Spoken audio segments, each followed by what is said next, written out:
nhỏ dòng nó trong phong dư giờ ở lưới xe hỏi nó là chè cứ ý cứ ti cho các tôm mù hoặc là chè lia đua nó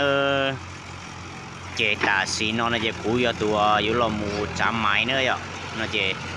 họ sẽ đợi hòn đọc say mù kia nó vậy chè cú giờ trả cho cái say nhiều lia hay thì uốn là nó thì uốn là chè lia nó uốn trả nó chè cú giờ tụi lấy máy nữa vậy uốn hai cô chỉ chua có lại bây giờ này ạ, đó là vì để chỉ muốn linh tinh lấy này nè, chỉ yêu tàu uo này, chỉ mà mãi xẻo thế mà uo đấy ạ,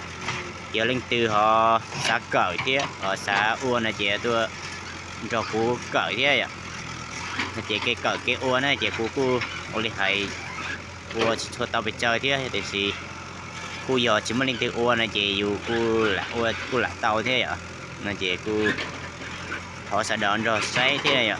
rồi cô xây thế chờ cô cá mù này ạ, chị cô lên đảo ạ, chị thầu ra tàu cá nó chị cô vô là uy cho hay thì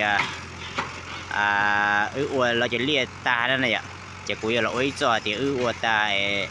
nữ uy tàu lia trà thế nừng tàu bỏ trà đó này ạ, rồi bây giờ là tàu xây thế tàu bộ ok thế này ạ. Oli cú thì xí thật thà đó bây giờ không như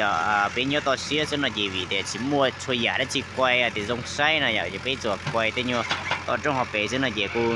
Oli hay sẽ đợi cho sai thế giờ nó chỉ của cháu sẽ đợi thế giờ ở lưới xưa nó chỉ bây giờ là một sai với nhịp đèn này nó đấy giờ